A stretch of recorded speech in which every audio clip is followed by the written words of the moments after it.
thought it might be kind of poetic, at least for me. Scott and me both really taken by the Hermann Hesse novel Siddhartha from about 100 years ago.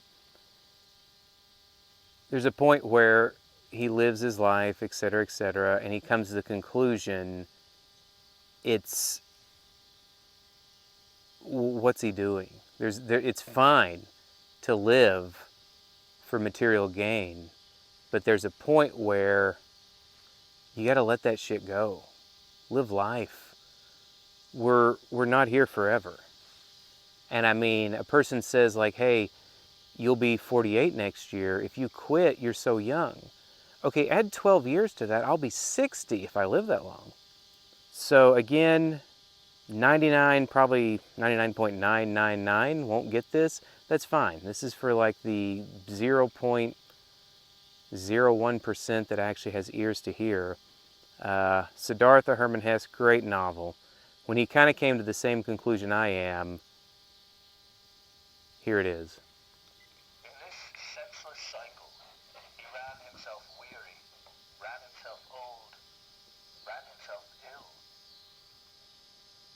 Then one night, he was warned by a dream. He had spent the evening with Kamala in her beautiful pleasure garden. They had sat conversing under the trees, and Kamala had spoken pensive words, words concealing sadness and weariness. She had asked him to talk about Gautama, and she could not hear enough about him. How pure his eyes, how still and lovely his lips, how kind his smile, how peaceful his gait. Siddhartha had had to talk and talk to her about the sublime Buddha, and Kamala had sighed and had said, "Someday, perhaps soon, I too will follow this Buddha." Painful ardor in the game of love, amid bites and tears, as if trying to squeeze the last sweet drop from this vain and ephemeral pleasure. Never had it been so strangely clear to Siddhartha how closely lust is related to death.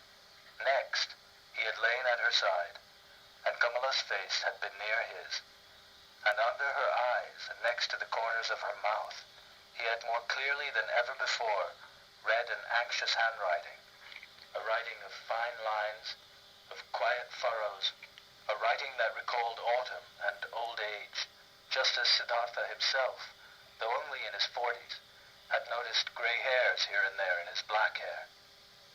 Fatigue was written on Kamala's beautiful face, fatigue caused by going a long way that has no cheerful end, fatigue and the start of fading, and secret, unspoken, and perhaps not even conscious anxiety, fear of old age, fear of autumn, fear of death.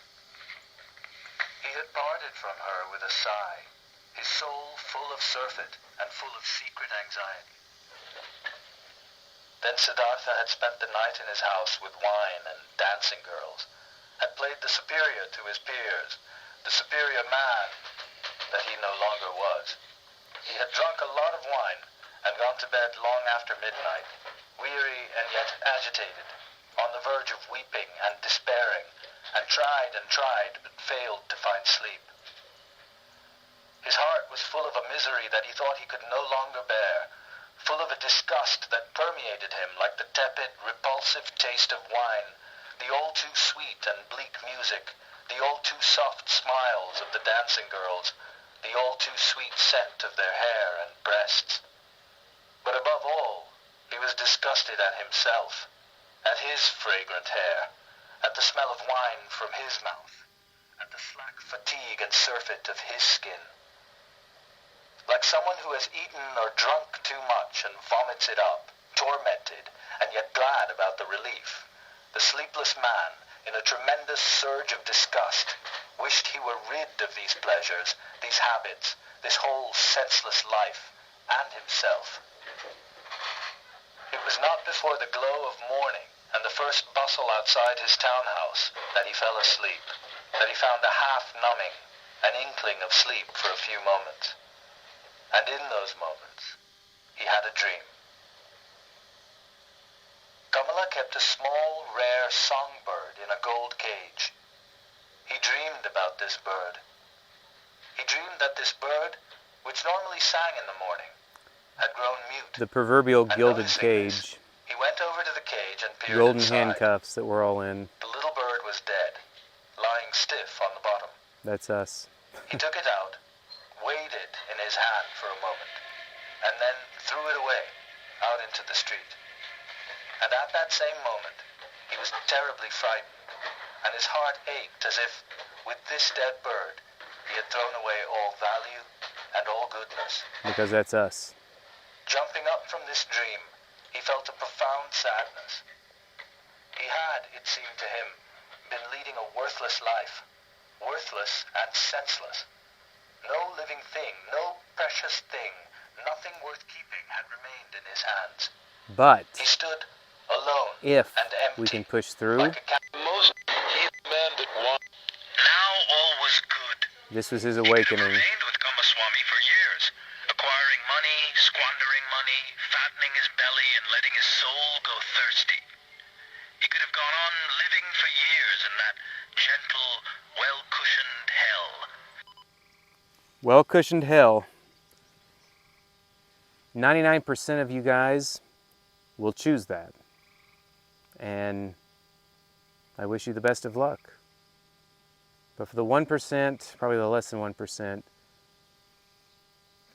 I think that's what I'm trying to get at. And again, this is me looking in the mirror, trying to convince myself, but no matter how old we are, our whole life is in front of us. Food for thought.